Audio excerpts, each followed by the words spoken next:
আসুন বাবা, তুমি এই গরিবের মেয়েকে বিয়ে করে রাত কাটালে তোমাদের বাড়িতে মেনে নেবে তো? মাকে বোঝাতে একটু সময় লাগবে, তাই বলছে আমলকি কদিন এখানে থাক, ঘরে গিয়ে মাকে বুঝিয়ে সোজা করে এসে আমলকিকে নিয়ে যাব।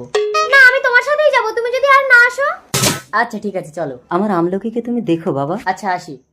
কি, এই শহরে সবথেকে ধনী আমি? আরে কি হলো? মাকে সরাসরি বলা যাবে না তুমি আমার বউ। তাহলে কি বলবো? শোনো প্লিজ আমলকি। रुको जरा। মনে রেখো, আমার নাম দুর্গতি সেন। এসো। মা, ফিরে আসুন, এতদিন কোথায় ছিলে? আর এটাকে? এ আমাদের বাড়ির কাজের মেয়ে। ও, কাজবাজ সব জানো তো? কত করে মাইনে দিতে হবে? আপনার খুশি। ঠিক আছে যাও।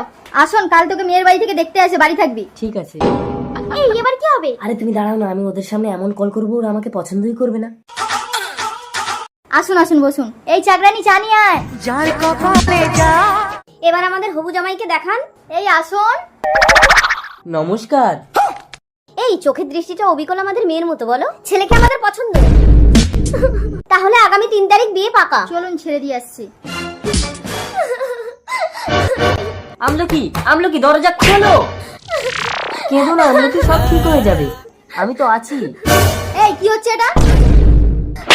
কদিন পর আমার ছেলের বিয়ে, তুই আমার ছেলের মাথা খাচ্ছি? বেরো এখান থেকে, তোর ব্যবস্থা করছি।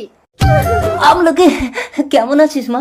আমি খুব ভালো আছি বাবা। জামাই কেমন আছে মা? জামাই? কে জামাই? বাবা, আমি কদিন তোমার কাছে গিয়ে থাকবো। একা যাবি কেন মা? জামাইকে সঙ্গে নিয়ে নে। আসুন, সত্যি করে বলতে এই মেয়েটা কে? মা আমি ভয়ে বলতে পারিনি, আমলকি আমার বিয়ে করা বউ। অসম্ভব, এই দুর্গতি সেনের বৌমা হবে একটা ভিখারির মেয়ে? একটা বিবাহিত ছেলেকে আমাদের মেয়েকে দেবো না। বিয়ের ডেট চেঞ্জ করতে এসে আমরা সব শুনে নিয়েছি। আরে যাবেন না, শুনুন। ঘরে এসো বৌমা। মা, আমলকি